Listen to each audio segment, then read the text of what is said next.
here in Austin, people take a lot of the environmental perks of life here for granted. Trees grow, grass grows, it rains, you know, and it just takes care of itself. But that's not true, you know. We have to be good stewards of the land. We have to step up and protect it. We can't just protect the spring without protecting the land.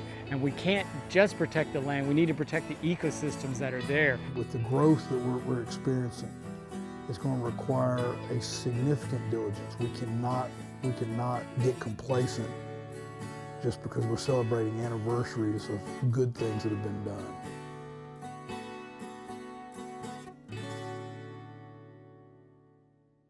The Water Quality Protection Lands program has roots really that go way back into the 70s and 80s when the city of Austin was first becoming very aware of how watershed protection worked. We're a real kind of leading edge community in the nation on discovering the connections between land development and creek degradation and so forth. And Barton Springs was really a kind of canary in the coal mine for our community here in Austin. So a lot of it goes way back into the 70s and 80s. A real precipitating event for the program itself was the SOS ordinance in 1992, where the citizens came out and overwhelmingly, on a 2-to-1 vote, said we really want to protect the springs. We had been in a period of time in Austin where there had been lots of fights over how we could preserve Barton Springs and make sure that Barton Springs was the pristine water body that we all wanted it to be. It was almost, it has a sacred quality to it.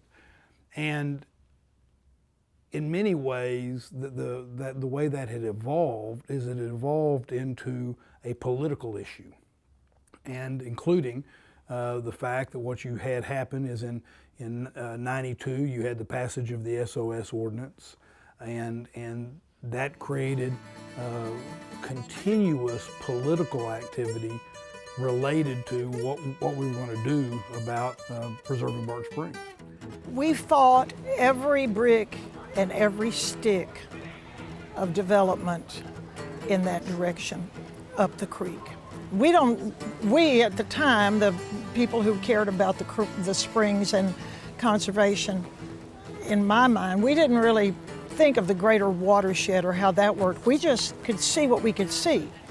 And we fought MOPAC, we fought Barton Creek Mall, we fought every house, every piece of development, and we fought Barton Creek Country Club, we fought Jim Bob Moffitt, and he threatened to sue the city into the Stone Age. And unfortunately, we may have made some progress at that time, but essentially we lost. So we needed to figure out ways that we ended these fights, but only if we could do it in a way that also helped protect the environment. And one of those ideas was, I kept being told on the campaign trail and even after I was elected, I kept being told by people in the real estate community, you know, if you're going to regulate this land this way, if you're going to put such strict regulations on the land, you ought to just buy it. Because basically you're making it where we can't use it, you can't make money off of it, and we're going to continue to try to build on it, so you ought to just buy it. Well, it finally occurred to me that sounded like a pretty good idea, if we could do it.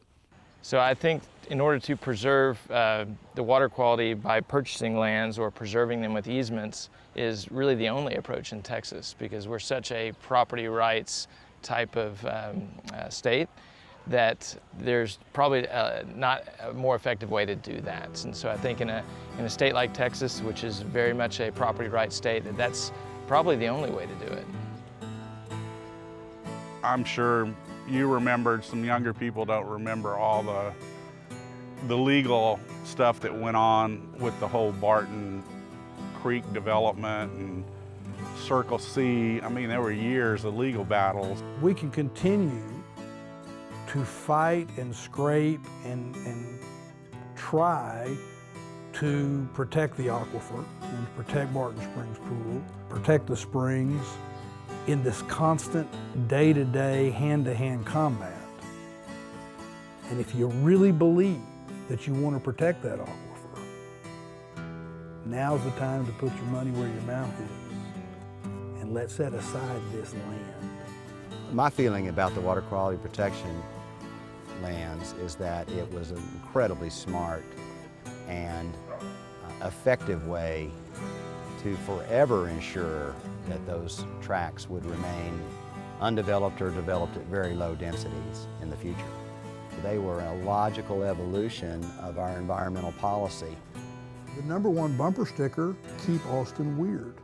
But a lot of ideas,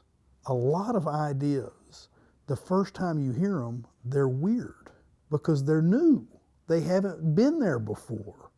And this is a town that not only has its unofficial motto to keep Austin weird, but it's willing to listen to ideas and then invest in the future. This is one of those examples. We were looking at so many different things and ways of protecting Barton Springs because it's such a big, complicated issue. There's a lot of strategies needed to be implemented kind of simultaneously. But this was really the backbone of the protection strategy because a lot of the other ones were going to either affect future development or they would have small impacts here and there. This one was going to have a big impact and it was going to have a very permanent impact. So we really looked at this as one of the major and permanent ways of protecting Barton Springs. So we had the opportunity to do something really special. And that was when we went forward with this proposition of let's put together some money and buy some of this land, do it in a way where science is involved so that we get land that we think will be protective of the aquifer, and see if the citizens won't support us in that effort. And then we had a mayor named Kirk Watson who believed that regulation wasn't the only tool that we needed as a city to put our money where our mouth was. And so we had then a bond package in May of '98. And those funds, the $65 million, is what we first started out with for water quality.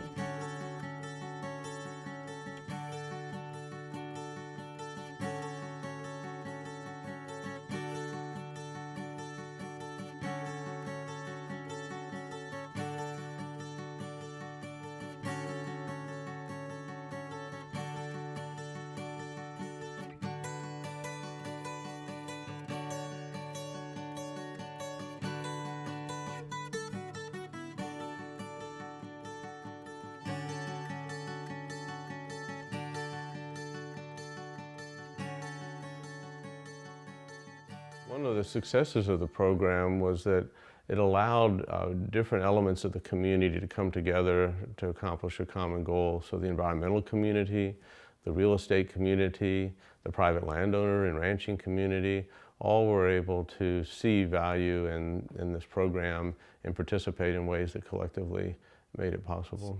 Especially families that have owned property a long time, where you may have one part of the family is going, hey, we want the money, and another part of the family is going, well, we want to keep the ranch intact. This gives you money, pays you for what the ranch is worth being developed, but then you can still keep the ranch in the family, keep it as a working ranch, because you're basically buying the landowner's development rights. So from that point, being a rancher and a developer, it makes a whole lot of sense to me. I think what I saw was an opportunity for private landowners to participate in the larger effort to protect the springs, because conservation easements are such a good tool for private landowners since it allows them to retain ownership of the land and continue traditional uses of the land, but in ways that are consonant with conservation values like protecting water quality.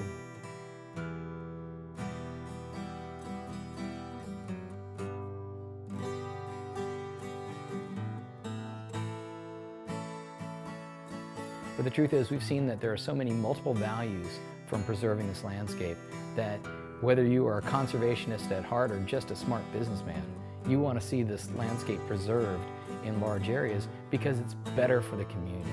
It's better overall. The lands that this program protects have been called by the state of Texas as the most sensitive aquifer in the entire state.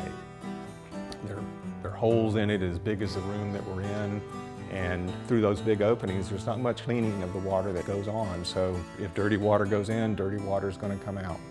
Extremely sensitive. I mean, many of them in the recharge zone have caves and recharge features where stormwater runoff goes directly into those features. And of course, the creeks in the recharge zone all recharge water directly to the aquifer. The parcels that we bought that are in the contributing zone, you know, they're protecting the creeks that then ultimately flow downstream and recharge the aquifer. So, you know, by getting parcels in the contributing zone, we protected the creeks and the aquifer. The science has shown us that rapid connection from the streams to Barton Springs. 20 miles away, what was flowing in a creek can be here in 2.5 or less than 3 days at Barton Springs. So what we're doing in the watershed there is what is going to impact here at Barton Springs and the pool, and also the water supply. And that's the other thing that maybe, you know, the water quality protection lands is associated mostly with protecting Barton Springs, but it's really protecting the entire resource, and that is a clean drinking water supply. And it's certainly doing that as well. I'm a resident of Hays County, a longtime resident of Hays County. My water comes out of a well in the Barton Springs segment. So to me, protecting those lands is very important personally, in addition to my wider view of conservation in the area. It protects drinking water for, you know, a lot of people in my area. That's what I've been on Barton Springs well water for, you know, years. My kids grew up on it. So, I mean, it's protected the quality of that water. That's a great side benefit for people in Hays County that I think it would have been a lot more trouble keeping the water quality up if we wouldn't have these big areas conserved. The tracing helped us refine our focus on what properties might be most critical for us to acquire. It is interesting being on the ranch and having, I don't know, 81 karst feet or something like that, where it'll rain, and then you'll have water out there, the creek flows, and then it's gone. And so I know we haven't done dye studies on my property specifically, but I know that in general it's there in 3 or 4 days at Barton Springs, and that's really a cool notion. I love that. Dye tracing that we've done, and what sticks out in my mind is the crippled crawfish dye trace. There's a big whirlpool, and we put a pipe in this feature in the middle of Onion Creek, and we poured dye, and it showed up. It actually beat us to Barton Springs. It showed up faster than we could actually set up here at the Springs. So that was really a memorable thing. That's about 20 miles away, so it showed up in less than 3 days. That's really moving, and so that really opened, I think, a lot of people's eyes. That was a kind of an aha moment. That whirlpool at Crippled Crawfish Cave is so iconic to recharge, and probably just in general the mission of the water quality protection lands.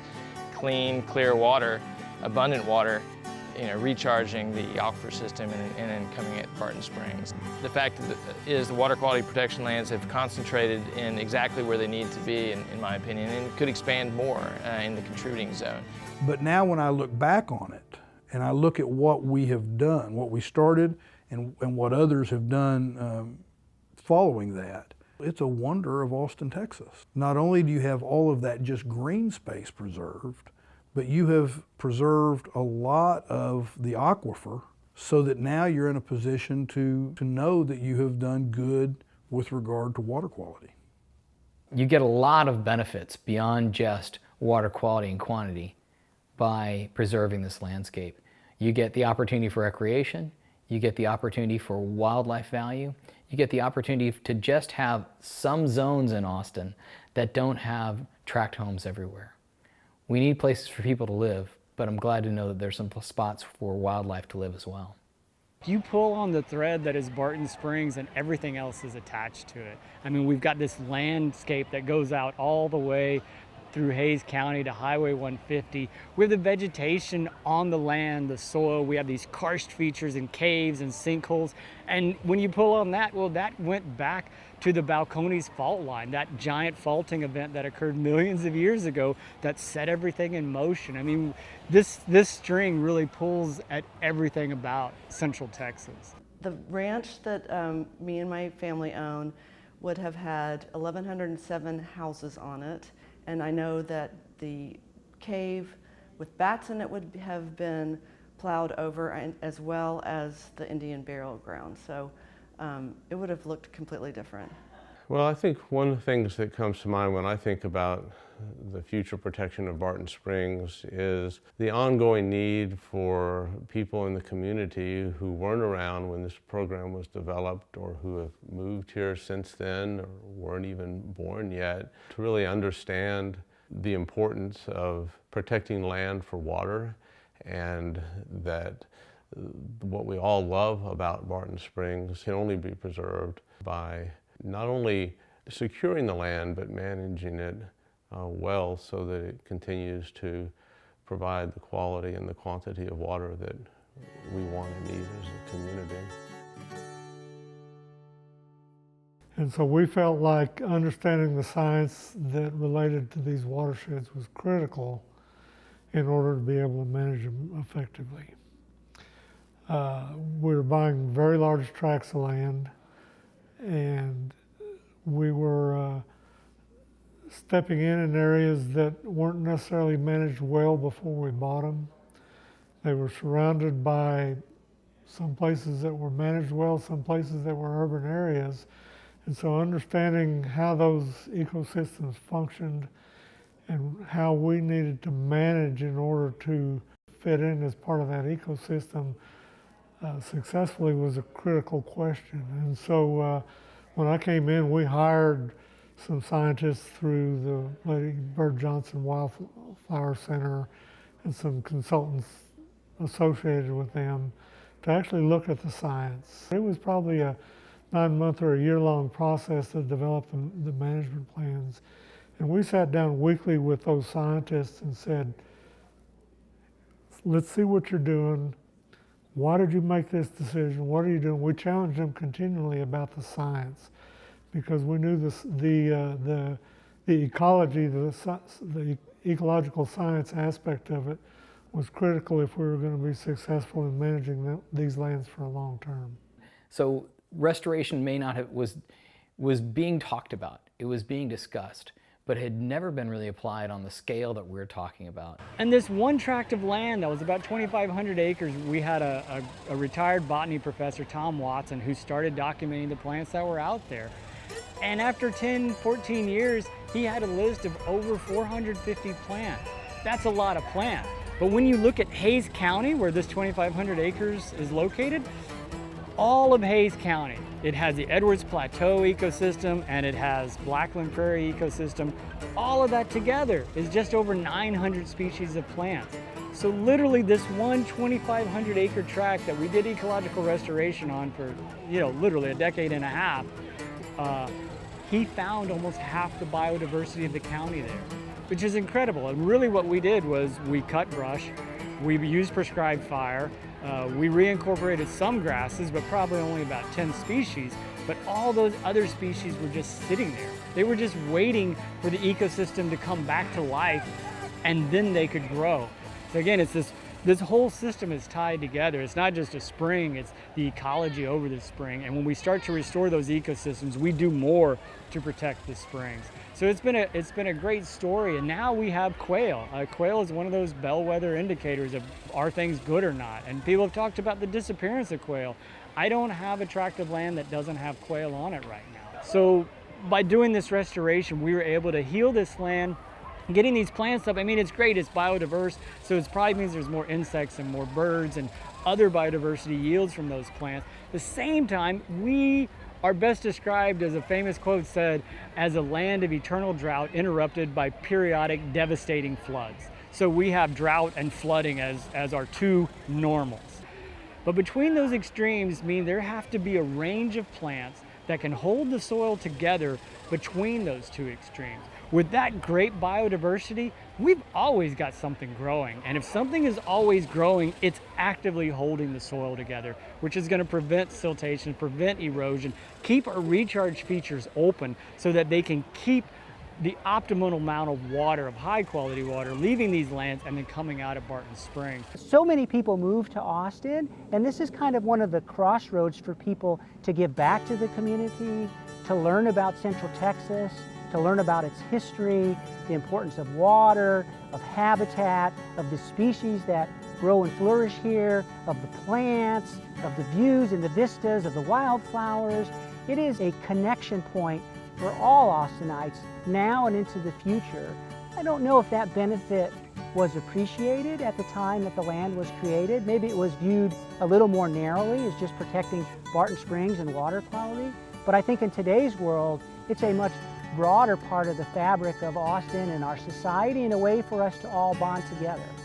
The volunteer base for this program is just fabulous, because the city set out rules right at the beginning that any uses had to be constructed and maintained by volunteers, and people step forward, and these trails have been built by volunteers and are maintained by volunteers and monitored by volunteers. You know, you have people turning up in the middle of the night to make sure that the gates aren't flooded or whatever, and it's just in these times when people have so many competing demands on their time, to see that kind of volunteer response is just great. It was a very interesting time in the local mountain bike community, because mountain biking was really starting to grow as a outdoor recreational activity, and people were looking for places to ride. And obviously, so much of Travis County is private property, so our opportunities to find trails were very limited. So the recreational outdoor user community, hikers, runners, mountain bikers, really came together to push that bond and see that it passed, and it passed resoundingly. It had huge, widespread support across the community, and so I think that was the first opportunity for the community to really step up and play a role in how are we going to protect our open spaces. I envisioned a great trail opportunity that would be a multi-purpose trail, that we'd have access to open space that we had not previously been able to visit, and that's really what came to be. It's an easy trail to negotiate, whether you're hiking or running or riding bicycles. But certainly it's as a pilot project for the water quality protection lands, it kind of sets a standard of sustainable design trails that the community can accomplish. I think the biggest success is the way that the different user groups that have very different interests and different values to some extent about the way they want to use the lands have come together to collaborate, to create a common vision, to work through the issues that divide us, to come together and to be able to build a trail system that a lot of different groups use and use it every day. But the truth is, these landscapes beg to have people out on them, in the sense that they're gorgeous, they're beautiful, they're breathtaking, they're a sense of what Austin always was.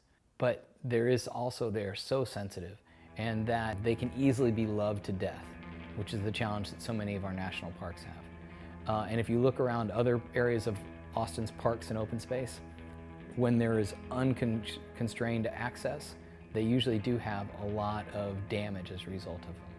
And so we wanted to try to figure out, how do we have public access while also maintaining the high quality of these landscapes, particularly those that we're beginning to restore and really starting to look great. How do we maintain access but also maintain the whole reason these lands were purchased, which was not for public access but was primarily to manage that water quality source? I think most people who are enjoying the springs here today have no idea that this water may have originated more than 20 miles away, and that it only took 3 days to get here. I'll tell you a story. When I was working on the ranch in high school, so maybe around 1977 or 78, I went into Dripping Springs, and somewhere in town I noticed a sign that said "Save Barton Creek." And I'd been swimming in Barton Creek my whole life, but it never occurred to me that Barton Creek would need to be saved from anything, and I didn't really understand what that meant. But by the time we, as a family, did our conservation easements on the ranch in 1998, I was keenly aware of the threats to Barton Creek. And to be in this room, in this house, on this ranch that I've known my whole life, and sign those easement papers with the City of Austin and with the Nature Conservancy, and realized that we were fulfilling a dream for the family and for the ranch, and also participating in something much bigger than ourselves, and something that would in fact have the potential to save Barton Creek. That to me was my highest point in this journey. Most of the lands that have been protected by this program are pretty close to Austin, and in fact we've about 24%, about a quarter of the recharge zone, which is a big area. It's over 100 square miles. It's actually been directly protected by this program. So those are lands that are the most sensitive in the recharge zone, and they're the closest to existing Austin subdivisions and development. And so had we not protected those lands, almost certainly most of that land by this time, 20 years later, would be in some form of development and would therefore be lost to permanent conservation. Without the program that we have today, those lands would be developed, and so we would see suburban development sprawling throughout all those lands. And if we think about the Onion Creek watershed alone, which is the largest contributor to the aquifer in Barton Springs, that would mean increased sources of pollutants and contaminants. So things like nutrients or pesticides and herbicides, those types of things. So we'd be in a worse off position. And just again, the open spaces. I mean, keeping a section of property looking like it did 100 years ago that is getting really close to a major metropolitan city. I mean, I remember the first time I could see the Frost Bank Tower from, the road coming out of the ranch, and now the Frost Bank Tower is like, it's lost in everything. And that wasn't that long ago. So anyway, things are changing. I consider the successes of the program, one, protecting open space. I think as you drive around Austin, experience Austin, particularly with its growth over the last many years, that you appreciate the protection of open space. Where you see open space, you know that that's often a protected area. It's kind of the breath of the community, connecting back with the land, knowing that that open space will be preserved not only for our generation, but for generations to come. I think that that's one of the enduring values of the water quality protection lands. If you look at large pieces of land, if you're a developer, real estate investor, or even a land planner, and you see a broad open area that's untouched, that's the easiest place to put the highway. That's the easiest place to run your utilities. And look, it's all wide open. We don't have to condemn individuals. So it becomes a target. The state and the state government have not adopted the attitude that we have had in Austin and that has worked in Austin, that protecting the environment is good for your economy. That hasn't gotten through because it's clear that the steamroller of development is ever more apparent. The lands that are being protected now would otherwise have been subject to considerable development pressures. One in the sense that they would have just been available to be purchased by developers. That's pretty clear. That has also brought scrutiny to potential development projects to take a look at how they might be impacting the aquifer and what protections ought to be put in place when development does happen.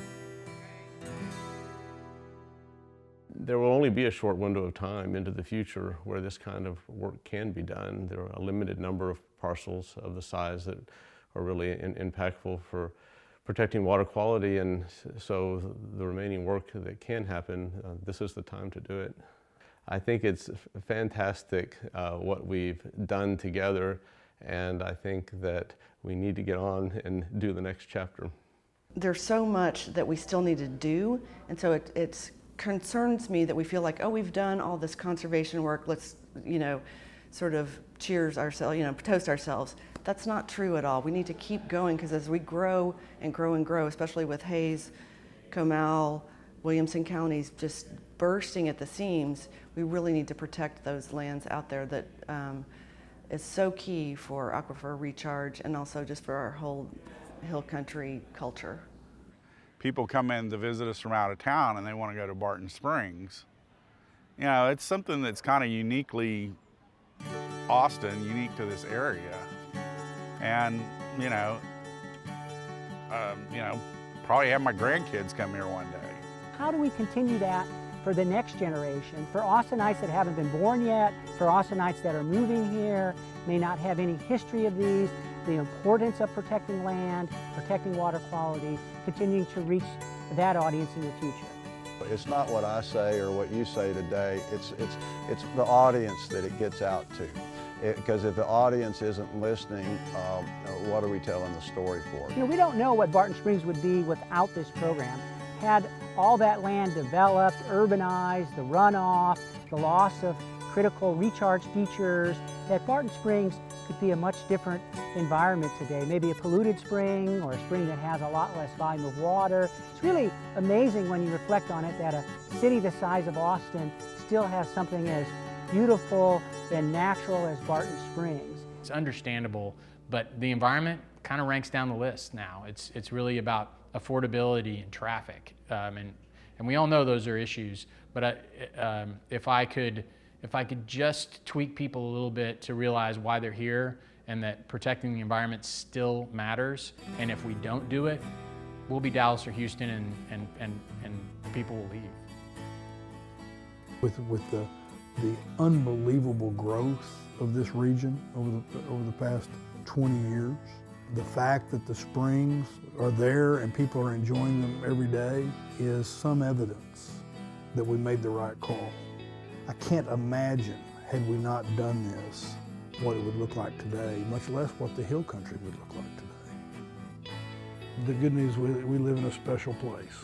This may have been the first time, but it wasn't the last time that I was so proud of the voters because they were willing to invest in their future.